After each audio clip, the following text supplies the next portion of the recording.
Where's the... I tell you what, it's always the same score. The score is always the same. Technology 1, Lama 0. The technology always wins. I'm having fun. Don't want to break this, Don, sorry. Don't want to break it. It's like, ah. So, in any case, I want to thank everyone for coming this morning. Oh, hey, I'm loving this. This is like good. Seeing you 2 weeks in a row, it's like, this is awesome. This is great. This was Old Home Week. Did you see Charles Dawes was here from the 80s? Yeah. So anybody who was here in the 1980s will remember Charles Dawes. He's on his way back to the airport. He came in town for a family reunion, and he really loved the new shrine, and so we had a really good visit with him. And it's great for me to see the folks from the early days of the Columbus KTC, because there are people who are still doing Dharma all these years later, and it still has a meaningful place in their lives.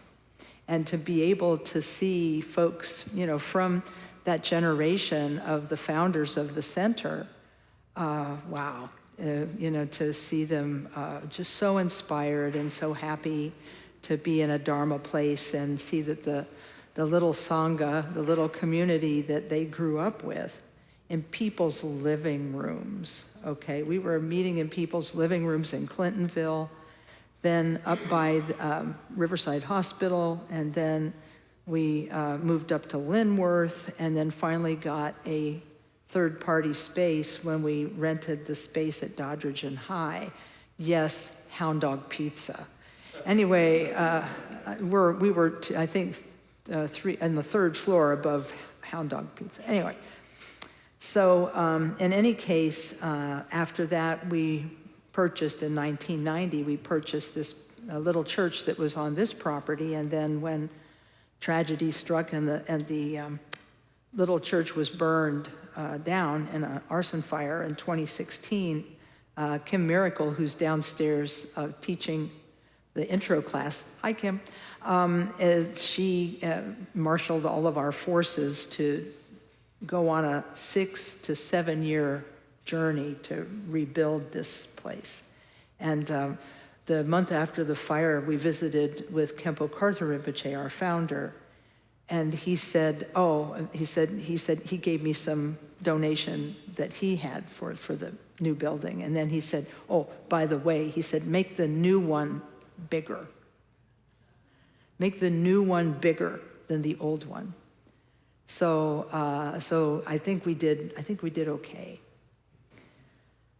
So that's a little bit of the situation for today. The other situation for today is that I want to spend a little time in the second half of the talk today talking about the visiting lamas who are going to come to see us at the end of this month, and then the lama that's going to come and visit us in October, and talk about the specialness of these visits by our Himalayan teachers and a little bit about their background and what they're going to be teaching, so you have an idea about it. But first, my topic for today is a topic that I try to return to 2 or 3 times a year, which is the meditation doctor is in. Now, I don't know everything there is to know about meditation. I'm still learning every day. But I like to use that sort of humorous title to encourage people to bring any of their questions about basic meditation, or you can ask about any of the 3 styles of meditation that we teach here. You can ask about sitting meditation, you can ask about compassion meditation, you can ask about mantra meditation, and we'll help you out the best. I'll help you out to the best of my ability. And if I don't know the answer, I'll call on somebody else in the audience, okay? So I'm going to make a short presentation about meditation first, and then we'll get to the questions. Oh my gosh, this is Old Home Week. See another buddy out there. Yeah, it's Cliff. Yeah, Cliff is here. Yeah, awesome. My other band guy. Okay. So yeah, he plays bass. So we got two parts of the rhythm section here. So, okay. So anyhow, so in any case, it's so where I'd like to start is with our intention, and as we aspire, so we shall achieve. So we'll start by reading the prayer of intention, taking refuge in enlightenment, which we actually, in a way, we're taking refuge in our own highest nature, but for the purposes of practice and cultivation and nurturing our own Buddha nature, we're going to praise the Buddha of the past and his teaching. So we'll recite this 2 times in English and 1 time in Tibetan. So it begins with the words, in the Buddha. In the Buddha, the Dharma, and the assembly most excellent, I take refuge until I reach enlightenment. By the merit of generosity and other good deeds, may I achieve enlightenment for the sake of all beings. In the Buddha, the Dharma, and the assembly most excellent, I take refuge until I reach enlightenment. By the merit of generosity and other good deeds, may I achieve enlightenment for the sake of all beings. And so now I'll try to recite it in Tibetan language with a melody.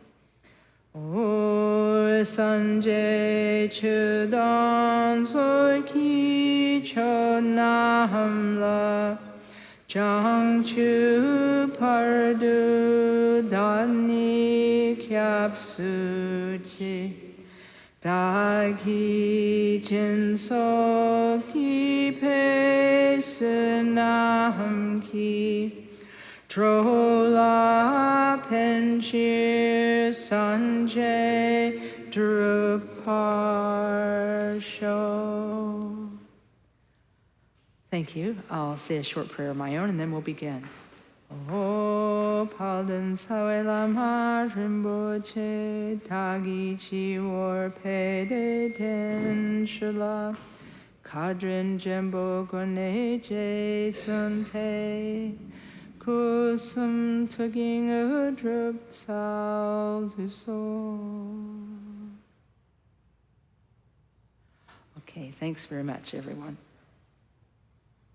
Since the topic today is meditation, I'm going to share a couple of thoughts about meditation, and then we'll do maybe just 2 or 3 minutes of meditation, sort of to prime, prime the pump, so to speak, to talking about it, and folks reflecting on what they'd like to know about meditation that they may not know now, and so on. The topic I wanted to address today in brief is awareness. There's so many different ways that word gets used in the English language. I mean, how many of us have been told we need to be more self-aware? In other words, we need to be aware of our thoughts, words, and actions, and maybe start thinking a little bit about how we might look to other people. I mean, how many, when we were younger, how many older people said, you lack self-awareness. Don't you know your audience? Don't you know these people don't understand? And this, that, the other thing, be self-aware. So there's one way that awareness is understood, right? As an awareness of our personality and our affect and our action and all this kind of thing. That's one way to talk about awareness. But then there's another way to talk about it, and that is something that comes from meditation, an understanding of awareness that comes from the practice of meditation. So many kinds of meditation out there, but for the purposes of this discussion, we'll just talk about the calm abiding meditation that we learn here in our Intro to Meditation class, where we are given an object. Maybe it's the breath, maybe it's an external object, maybe it's the sound, a sound object, but taking this object, placing our attention on that object, whether it's the breath or a visual or a verbal, or not verbal, sound object, and then attending to our mind, attending to that attention. We're tending our attention. Weird words. I love English. Anyway, we tend our attention, and that as our attention wanders from the object, we notice that wandering. We can label it thinking, we can set it down gently, and then very, very gently bring our attention back to the object and think of that return as a fresh start. Like we get to begin again. And Khenpo Rinpoche in his, I believe it was in Excellent at the beginning, he says, when you come back to your object, he said, think of it as a fresh start. And he said, and guess what? He said, you get as many fresh starts as you want. There's no limit to the number of fresh starts you can have in a session of meditation. So just that simple technique, just being attentive, that gives us a measure of awareness. Just that technique all by itself gives us a measure of awareness of our thoughts. What people tell me is that they first notice that they are aware of their thoughts when they're meditating. Like, I thought about such and so the other day, and I realized I've been thinking about that for a very long time, and I've maybe been holding a negative attitude about myself or maybe about somebody else, because of this thing that I think a lot. And other people say to me, I didn't realize I do so much thinking. And Khenpo Karthar Rinpoche was asked about this phenomena of noticing thoughts and being aware of your thoughts. And he said, oh yeah, that's like the first stage of meditation. It's like he says at first it's like a waterfall, like you're having lots of thoughts and they're going very fast. But then he said, after you persist and do these techniques for a while, then the torrent of thoughts kind of slows down and becomes more like a gentle river. You still have problems with thoughts, they still distract you, but you just it's easier to come back. Just easier, it gets easier and easier to come back.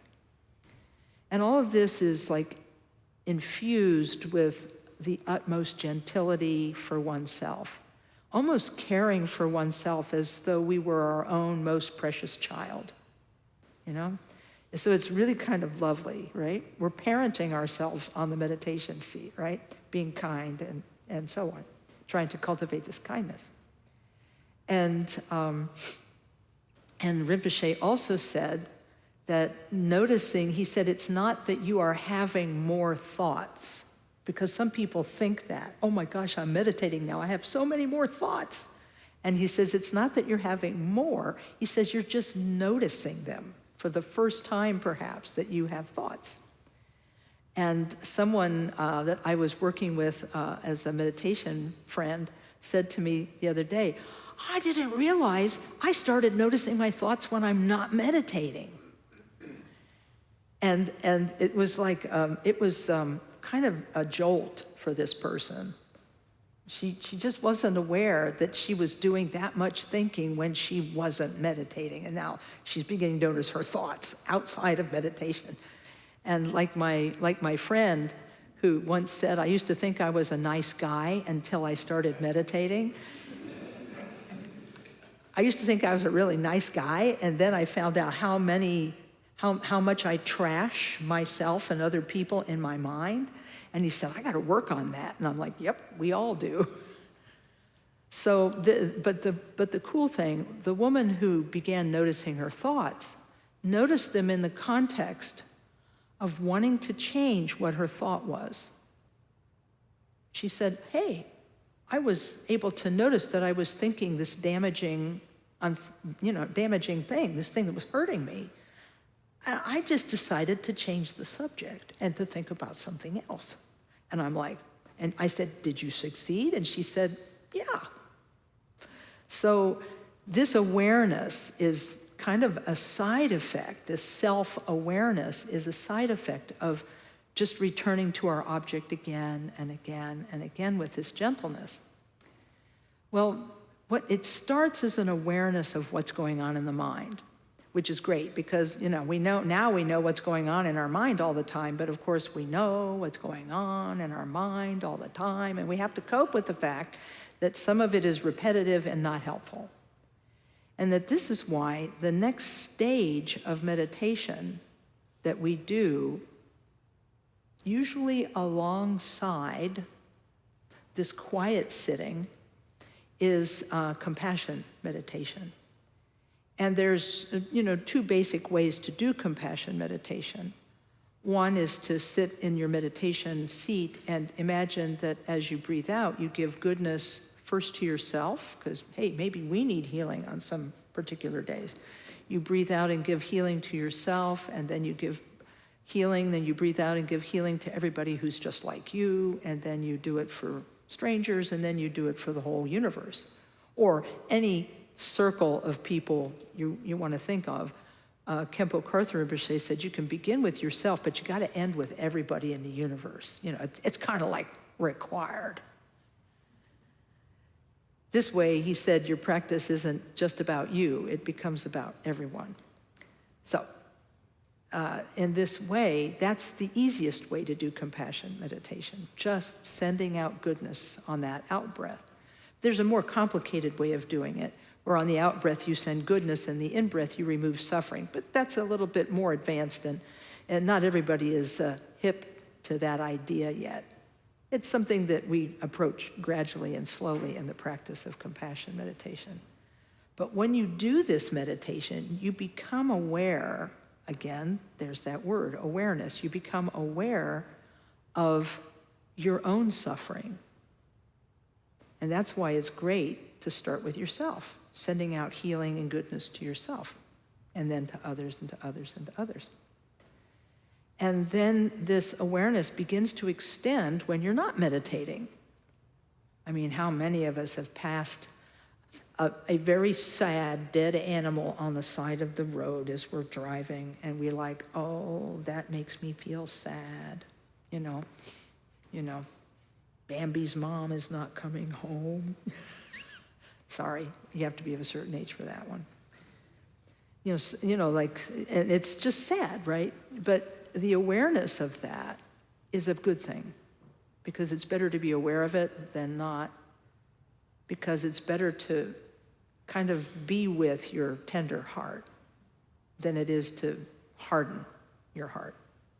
So this awareness can at first be a little uncomfortable. This awareness of your own and other people's sufferings can be a little uncomfortable. And this is why I think that along with compassion meditation, the Tibetan tradition teaches this idea of the bodhisattva. The bodhi means awakening, and sattva means a person who holds the mind of wanting to awaken. The bodhisattva ideal, which is where you start by wishing benefit to all those people you can't help. This has been a real boon to me personally, because frequently I will see people on the streets who look like they are suffering through something, and I have no skill. I don't know how to help. Or maybe I'm in a rush, or maybe I'm all up in my own head and I can't think about others. But I will at least think, may you be free of suffering in the future as I pass. I think like that. And to me, that's a way to touch and be present with our own tender heart without hardening our heart against the suffering of others. Because sometimes the reason we harden our heart against the suffering of others is because it touches us in a way we don't feel comfortable being touched. It kind of touches something in us that maybe hurts, or has experienced loss, or some other disadvantage. But that's okay, because we've got the framework of knowing that our mind has the power to change. Our mind has the power to change and develop, and we have the capacity to extend our love and compassion, at least through our imagination, to ourselves and to everyone. So these practices, quiet sitting and compassion meditation, really help us to be more balanced about how we see ourselves and how we see others. But there's one more thing that can happen for us as we learn these styles of meditation. We can start to become aware of awareness itself. Some people say that to me after they've been meditating for a while. They'll say, you know, I've begun to realize there's more to me than my thoughts. I am more than just my thoughts. I am more than the stories I tell myself about what's happening, because, you know, all those thoughts that we let go of in meditation, they form our self-concept. And they form our self-identity, all those thoughts that just can be recognized and disappear all by themselves. And so that means that we can be remaking ourselves at any moment. But even going back deeper and deeper from that, there is a present awareness that we are with all the time. Even when we're quiet, our mind is aware. Even when the mind has no story on it, we're not singing a song in our heads or any of that kind of stuff. You know, we're just kind of being with our mind in a quiet space. We don't become unconscious, we're actually conscious. But if we pay attention, we can be aware that we are aware. And this is cool. This shows us that there's even more potential within us, that we can actually be present with ourselves without anxiety. We can be present with ourselves for just a moment, with quiet and relief. And we don't have to feel self-conscious about it. We don't have to feel like, oh, am I supposed to be working now? Am I supposed to be doing something now? Because that's how many of us make a living, doing things, thinking things, writing things down, and so forth.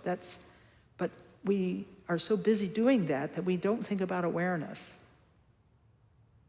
It's a pretty cool thing.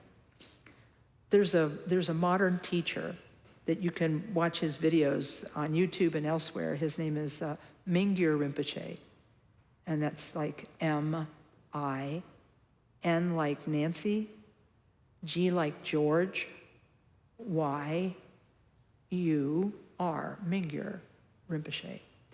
And he loves to talk about awareness. And I got a chance, and I tell this story a lot, so forgive me, this is going to be a repeat for lots of folks. I actually got a chance to sit with him one-on-one. And, you know, it's like I was as close to him as I am to my second row people here. And it was so amazing. And I only had like 5 or 10 minutes with him. And I said, you gotta explain awareness to me. How is it that you are how are you using this word exactly? I majored in English in school, so like there's so many different ways you can mean that word. What does it mean? And again, you've all seen me do this. He just waved his hand like that. He said, now, do you see my hand? And I said, yeah. He said, now, do you hear this? I'm like, yeah. He said, that's it.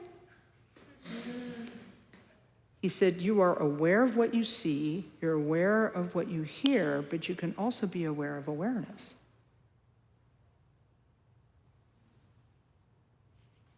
Okay. So at first, I wasn't 100% sure about that, but I kept working on it. And I kept telling the story, because when you tell stories, you learn stuff. I don't know if you know this yet. When you tell stories about things, you learn stuff from those stories.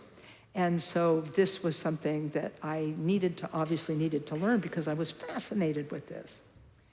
And so this is the next stage for us after we develop tranquility, this calm abiding, or shamatha, and after we work on compassion. What's next is to understand our awareness at the deepest level. This all takes time. It's not, what did Rinpoche say about this? He said, it's not easy, but it is easy.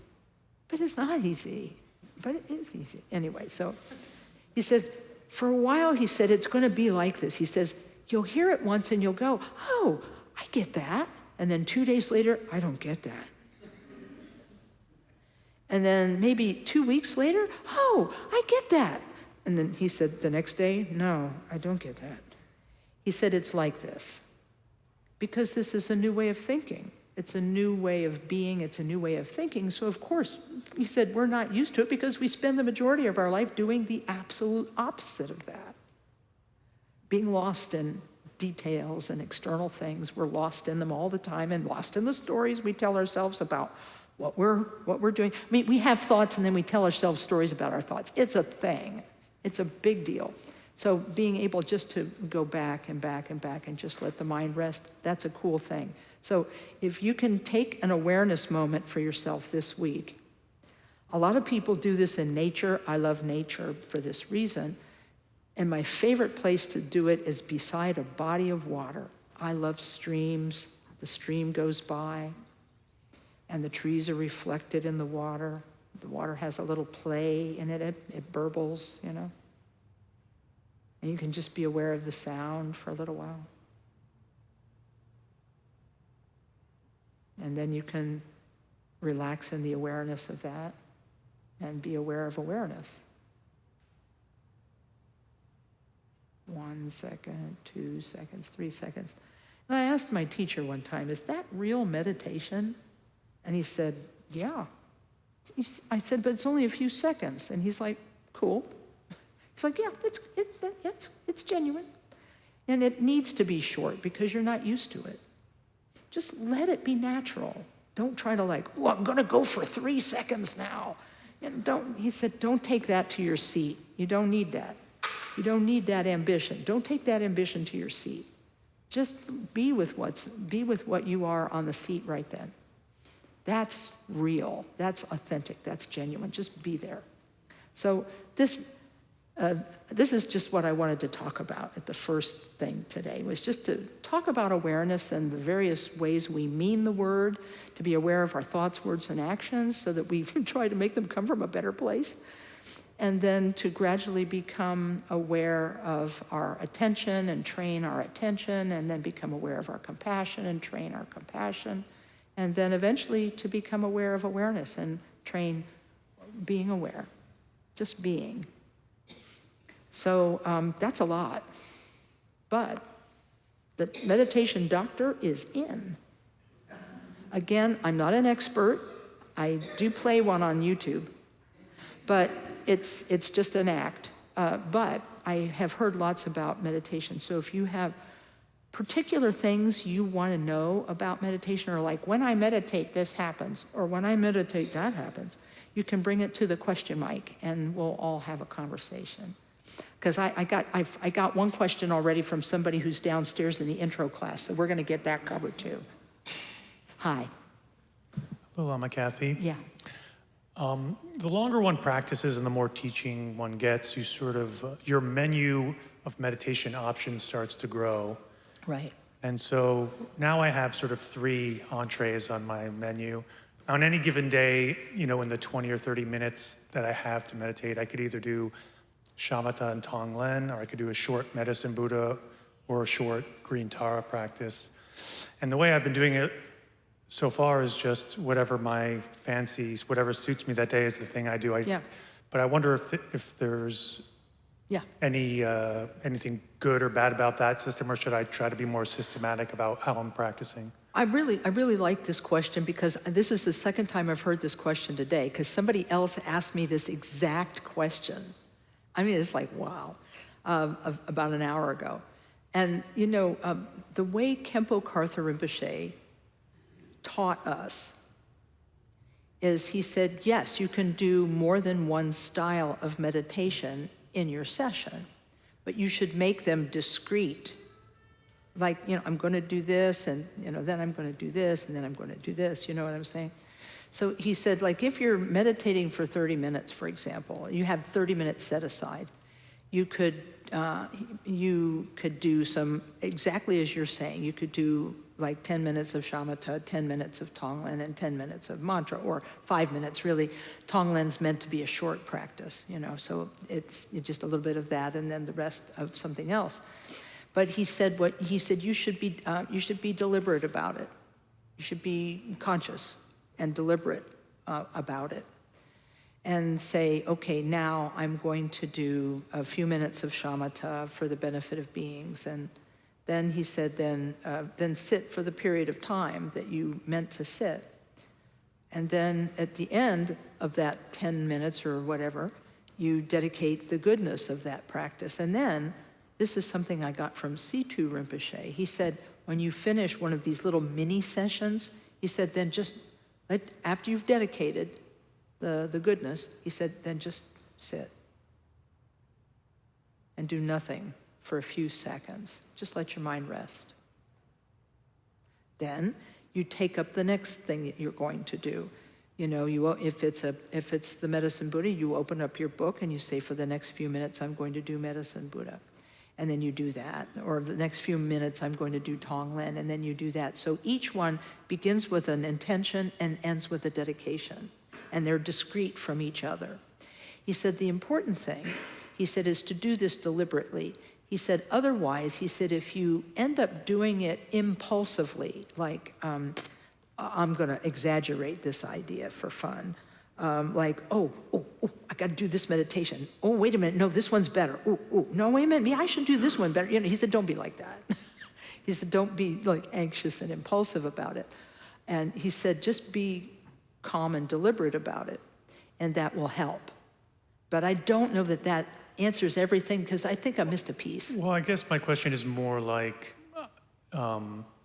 Monday, Wednesday, Friday doing Medicine Buddha, and Sure. Tuesday, Thursday doing Yeah, whatever, Yeah, you can do that. Is it better to have like a plan I would- every week, or should I wake up and Oh, I I feel see. like this today, I'll do this one? Excellent That's question. more, yeah. I would say a deliberate is better. Because then you begin to give yourself a framework that you're filling. That you're like, okay, yeah, I want to, and I have people I'm praying for. If you're doing Medicine Buddha, well, then you might actually, if you have someone you're praying for, you might do Medicine Buddha as a mini session in one of your other days, like you would. But I would do a little bit of shamatha and a little tonglen every day. I would just do that. Make sure that whatever you do a little shamatha and a little tonglen every day. The reason for this is that Rinpoche said small amounts of those two meditations done daily are going to give you more benefit than doing longer sessions of it occasionally. So that might be one way to go, would be to commit to doing short practices of those two, and then add in the mantra practice when you have time or when you want to. Okay, thank you. Yeah, okay, no, I appreciate it. Yeah, because he said the benefits to shamatha and to tonglen accrue over time. So it's like that. Yes, hi. Thank you, Lama Kathy. Yeah. By preamble, my thoughts are often, usually, incorrect. So here's the thought. Is it at all accurate that awareness and enlightenment, similar words, are those concepts related? Yeah, they are related. And thanks for asking, because, I got to say, I'm in the same boat with you, because a lot of the times my thoughts are like, not correct. So I would say they are related, because part of what is hard for us, part of what's difficult for us in our life is our self-concept. And we do tend to cling to our self-concept very strongly. Sometimes we cling to our self-concept so strongly that we think, oh, I'm the best, I'm better than everybody, or, my ego, right or wrong, whatever. But the other end, we could say, I'm the worst, or I'm the best at being the worst, or, so we can really get the wrong end of the stick, as the Brits like to say, and we can really make a mistake about ourselves. So it's good to be able to relax this self-fixation whenever we can, and look at what these 3 styles of meditation do for us. Quiet sitting meditation allows us to relinquish the thoughts. We treat them all the same. Good thoughts, bad thoughts, we let them all go so that we get used to being able to notice them and let them go. It's like we're what's the word? We're exercising the muscles of attention, And that allows us to let go of all of the building blocks that go into the self-concept. We just relax them. We don't get rid of the self-concept, but we relax it a bit, right? Then in compassion meditation, we start crossing the barrier between ourselves and others by imagining that we give what we want most for ourselves to someone else. 12-step people, take heed. This is one of the things that is part of 12-step recovery, is wishing for others to have the things you want for yourself. And where there again, it's starting to wear out the my ego, right or wrong attitude of self-fixation. But it still remains, self-fixation remains in pretty intact. And we know this because when somebody says even one bad word to us, we're like, argh. So the awareness meditation of just being aware of awareness, which is only safely done, by the way, for 1 or 2 seconds at a time. Don't try this at home. And if you're confused about it, come and see me. But that you can see that it's even more effective at allowing self-concept to relax. And the Buddha, in one of my favorite books, The Great Path of Awakening, since ego fixation is the root cause of all mental afflictions, just being able to relinquish that for even a short period of time, it's not Buddhahood, but it makes us feel a lot better. So, that's, yeah. Yes? Thank you very much, but I must come back to enlightenment. Oh, sure. Oh, yeah. Okay, I'll finish the quotation then. Since total relinquishment of self-fixation is Buddhahood, that alone is enough. This is in The Great Path of Awakening. But see, here's the problem we get with quotations like that. People automatically think, oh, it's wrong to have egotism. Maybe I should stop taking care of myself, or they're going to make me stop taking care of myself. And it's like, no. You're not asked to relinquish your self-fixation like right now in its entirety. No.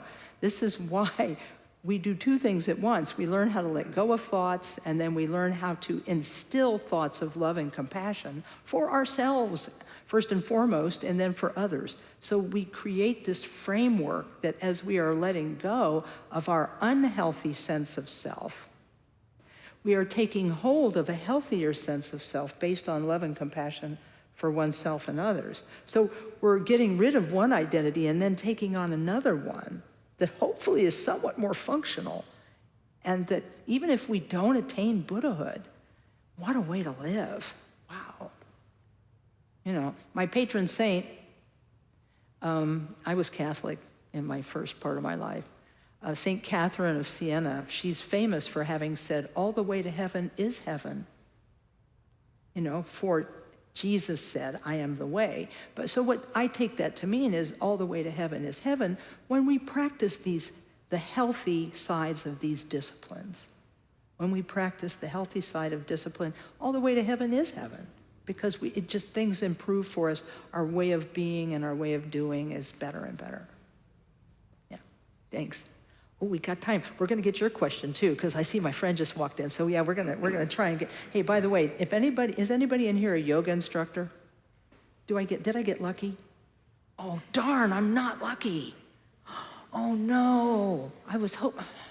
Huh? We do have one? You got certified? Okay, good. Maybe you can help me in a minute. Okay.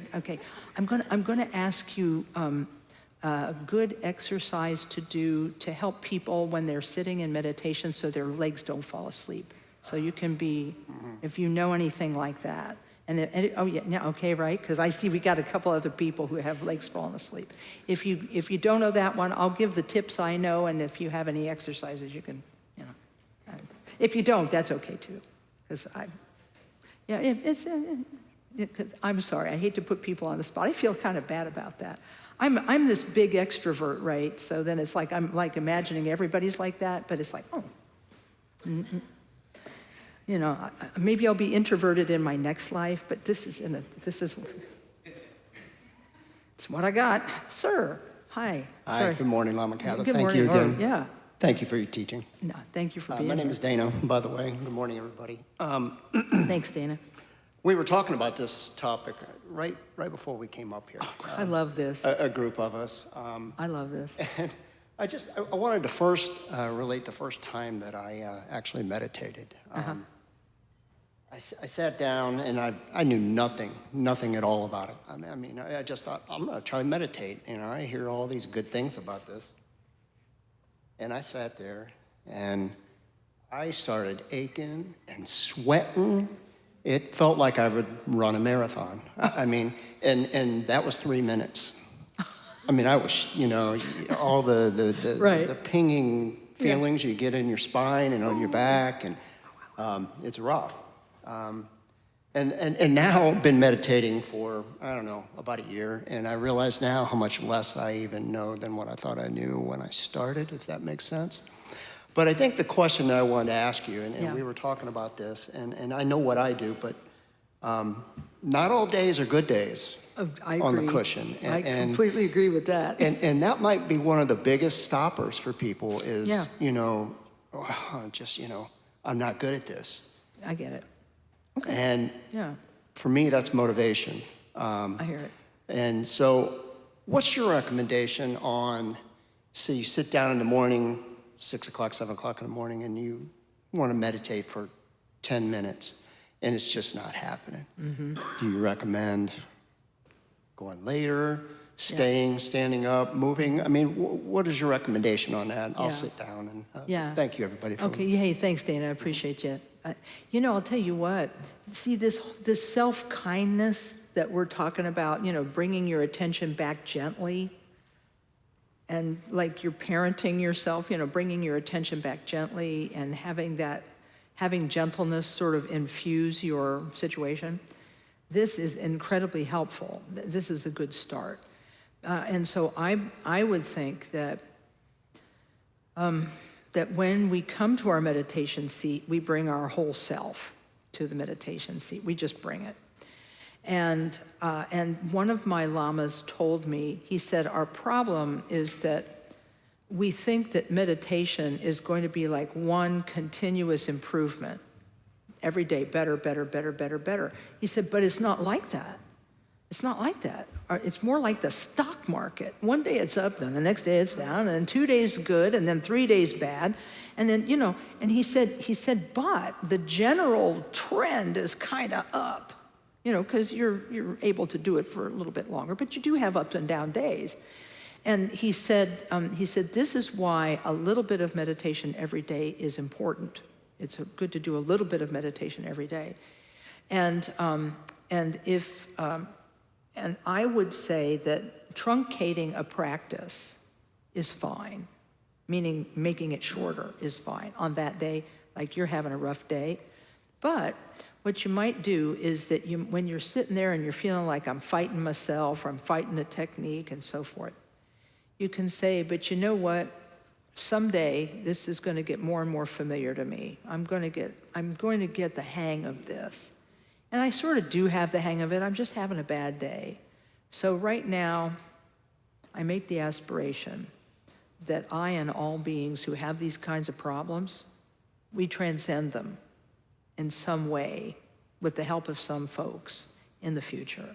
Khenpo Rinpoche said you could even visualize the Buddhas in front of you and say, okay, Buddha, I need a blessing.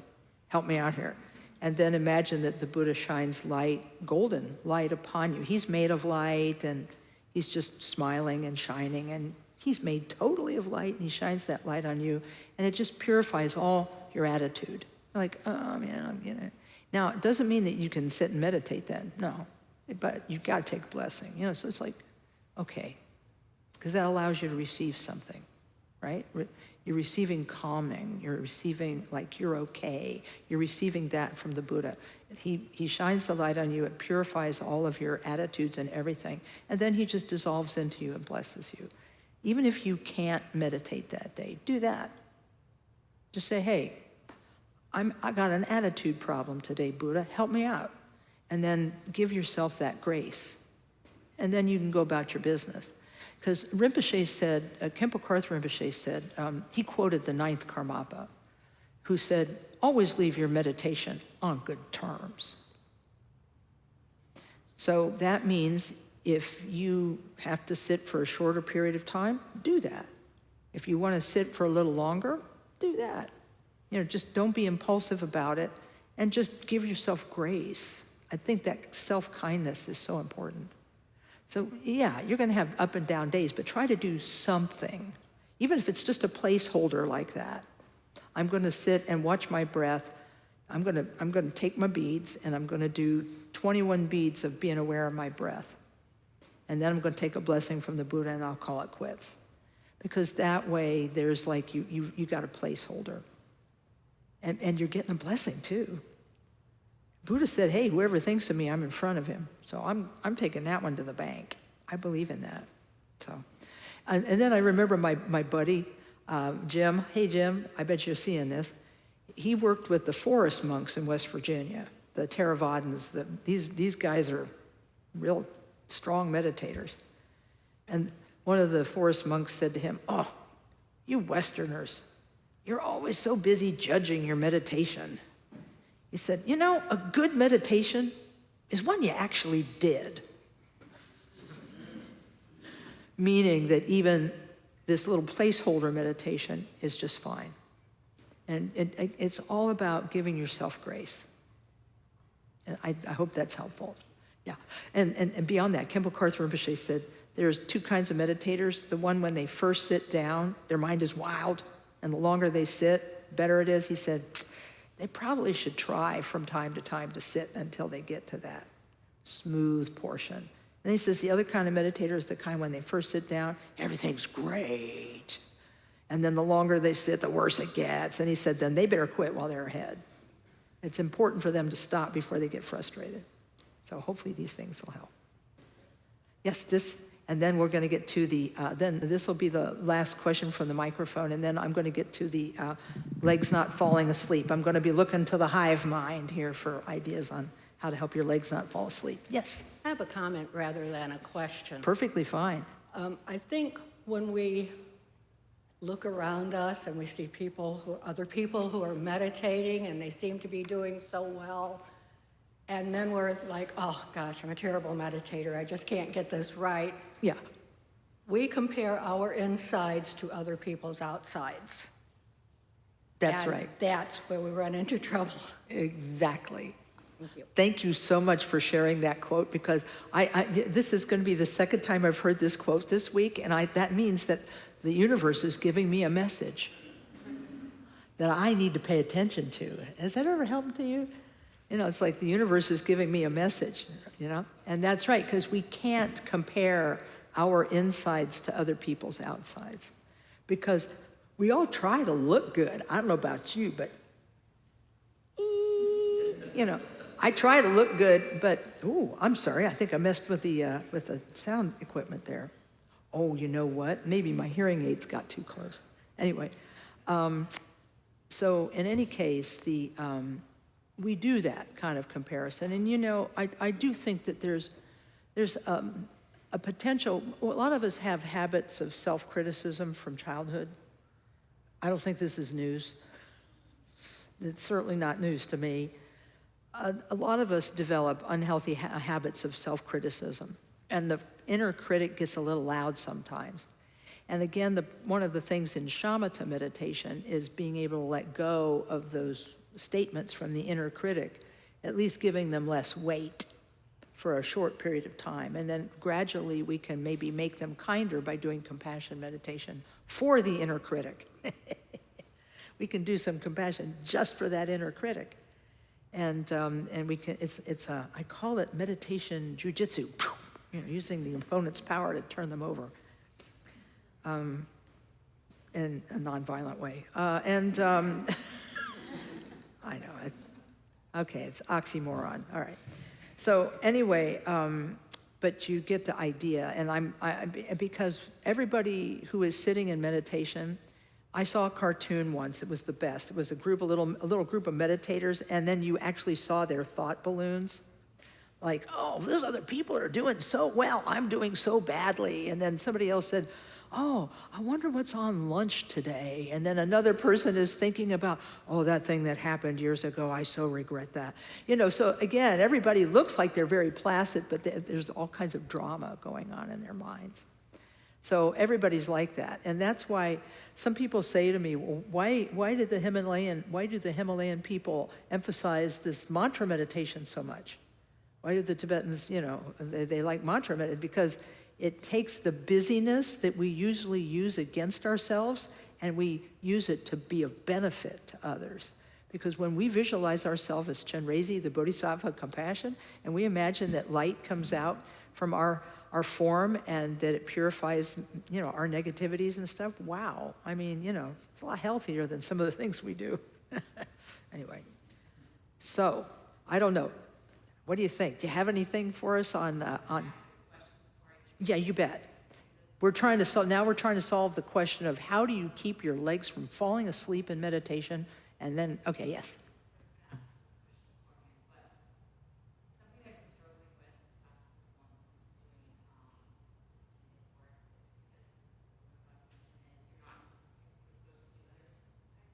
Oh, I see. Yeah, got it. Yeah, and the questioner is asking, which one specifically? Vipassana, okay, yeah. The questioner is asking about using other styles of meditation when one meditates, styles that we don't teach here. And I tell people that if you have a technique that works for you and it's not harming you in any way, then there's no reason to stop doing it. That really is what it comes down to. Because and I'm assuming that you're talking about Vipassana meditation as it's taught by the Insight Meditation Society of Barre, Massachusetts, who do the 10-day silent meditation retreats. Did you attend one of them? Oh, you went to one in India? Yeah, one of the 10-day silent? Okay. Yeah, yes, those techniques are, there are a lot of people who really take to them, and they really help the people because it helps people to use the busyness in their mind to do something that's very constructive and healthy, right? Which is to scan the body and look for, places of tension and to work with the body and sensations in the body and things like that. The Tibetans tend not to go that way, and I'm not 100% sure why, but it's just a different style of doing it. They just stay with the breath mainly and working with the breath mainly and practicing this attention first. And then they work toward compassion and then awareness. This is kind of the steps. But no, there's nothing wrong, because I had people who've done transcendental meditation, which is, from the Hindu tradition, and that's perfectly fine too. Yeah, so the only thing I encourage people maybe not to do is anything that's kinesthetic, where they have to do poses and things. I would kind of prefer that they do that at home. Yeah.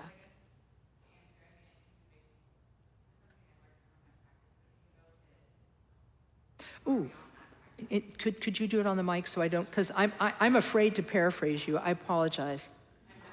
Oh, I'm sorry. Yeah, I'm sorry about the introvert thing. Yeah, I'm sorry. Okay. I'm going to forget what I was going to say. Oh, no, you were talking about the, the working with the body and the, So it goes to, like, so for example, like once your foot starts to fall asleep, at first, so it falls asleep, but then you notice it's falling asleep, but then you're fixating on that sensation Right. and it becomes more intense. right, But what you need, which it's much more difficult than just saying, you have to learn to move your fixation to another portion of your body or Okay. to something else, and Yeah. then eventually that goes away. But it takes practice, because that's something I definitely struggled with at first. Yeah, see, I really appreciate that. And then in terms of yoga stretches, you can people can look to you after, and then you can help them with some stretches, right? We also have Tracy Whalen Payne, who teaches, she has a little yoga group that meets every Saturday at 9 a.m. I know it's early, but if you can get there, she will also. I talked to her about that today, and she's gonna try to help us with a little video about things, stretches that you can do to help open the hips so that it's a little easier. Here's what I know about the legs falling asleep thing. I agree with you that that's one of the ways to work with it, which is to put your mind on something else other than fixating on the legs falling asleep. And in fact, here's what I've learned about it. What I've learned about legs falling asleep is that many of us are not used to sitting on the floor, and very few of us have taken yoga classes. So because of that, we are not as limber as we would like to be, okay? We're just not as limber as we'd like to be. So we need to get a little more limber. But I can no longer teach postures sitting on the floor because I have knee injuries now. It's very sad, but what can you do? I talked to my physical therapist this week, and I said to her, well, does this mean I can't sit on the floor and teach meditation? And she said, kind of, yeah. So now I have to use my visual aids. This is the hip, this is the knee, and this is the ankle for the purpose of our conversation. Part of what happens when the legs fall asleep is that our hips and knees are not aligned. So if you're sitting and your hips are above your knees, what's happening is that you're putting pressure on your hips. And this can cause back pain, it can cause hip pain, it can cause all kinds of things. And if your legs are tightly next to each other, then they're going to start falling asleep. So what I've seen recommended is using these box-style cushions to lift you up until you can do exercises to open up the hips. That you can sit on the box, the box cushions, where your knees are either at the same level or slightly below your hips, which give you a little bit less pressure. Now, that being said, my legs fell asleep too, and I eventually had to use little bean bags, like yoga bean bags, under my knees to help prop them up a little bit from the floor so that my ankles didn't fall asleep. So all of these are helpful. But Khenpo Karthar Rinpoche had a comment about any kind of discomfort. It wasn't necessarily just pain or legs falling asleep or something. He said, when you first notice it, this is very similar to what you were talking about at the beginning here about the technique of putting your mind somewhere else. He said, when you first feel discomfort of any kind, he said, tell yourself, that's interesting. I bet there's nothing I have to do about this. I don't think I have to do anything about this. And then take your attention either to something else or take it back to your object, whether it's the breath or the sound or whatever. And frequently, that alone will actually make the discomfort shift or change. But then he said, okay, but then if it comes back to you a second time, then he said, it's okay for you to shift your posture so that you're comfortable. He said, because he told me, he said, as a meditation teacher, especially for new people, he told me, he said, you need to help them err on the side of comfort.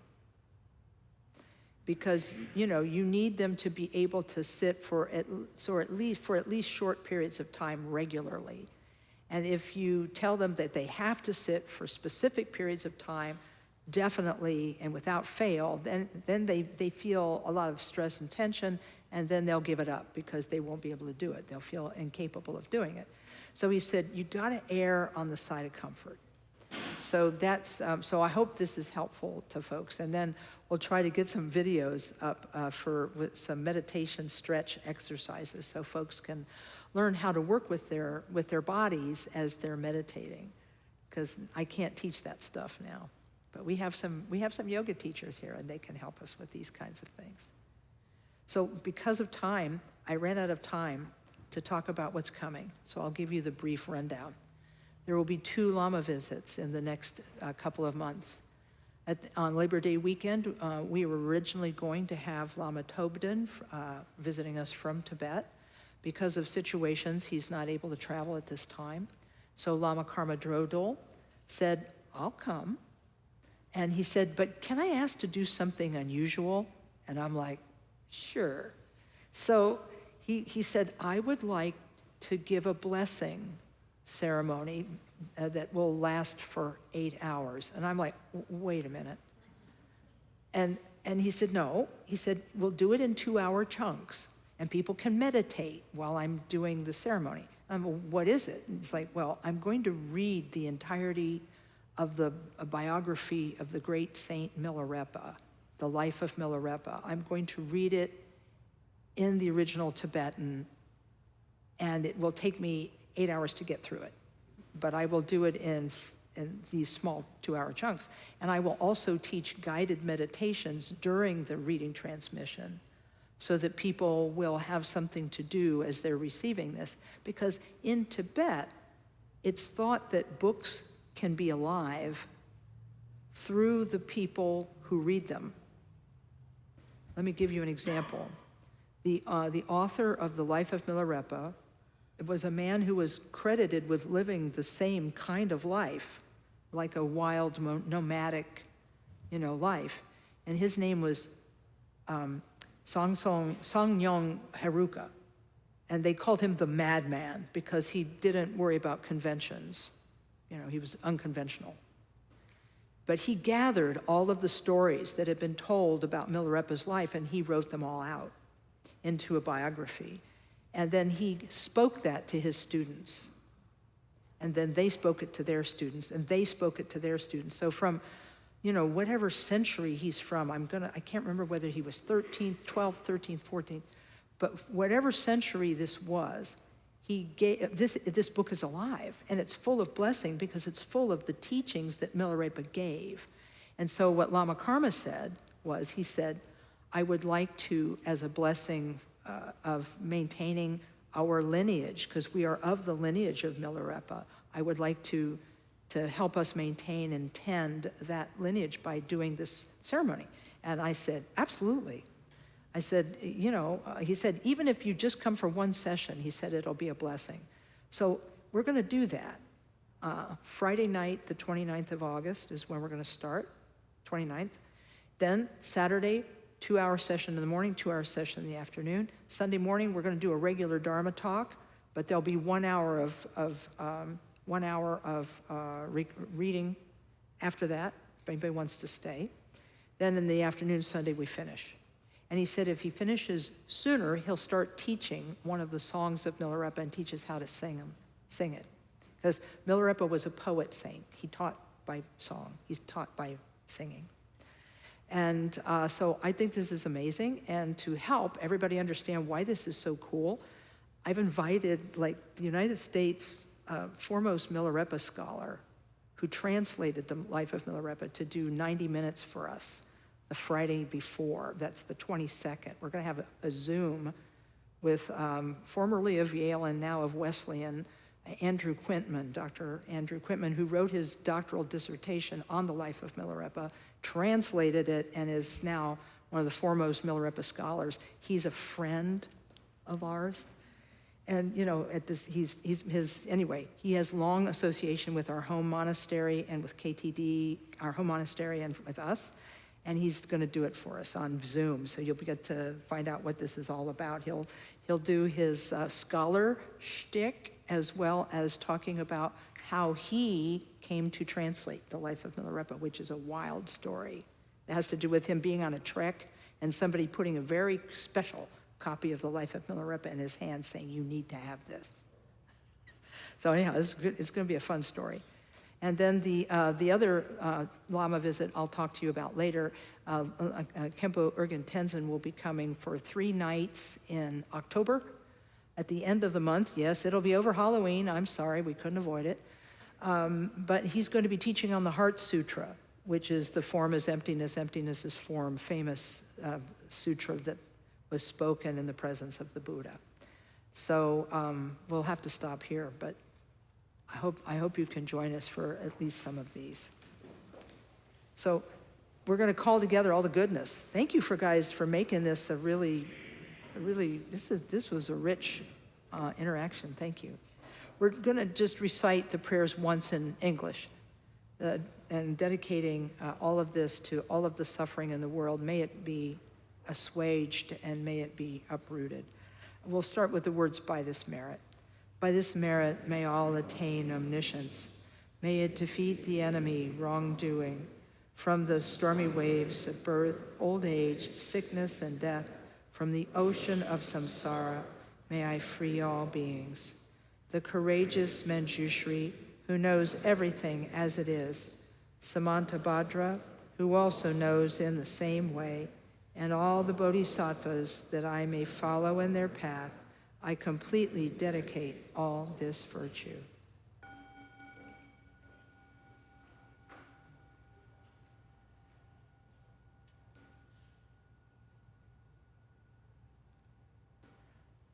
Thanks, everyone. Thank you to the team at the back. Appreciate it. And thanks, everyone here. Okay. Be safe, and I will see you in 3 weeks. We're going to have Eric Weinberg next week and Kathy Jackson the week after. So thank you.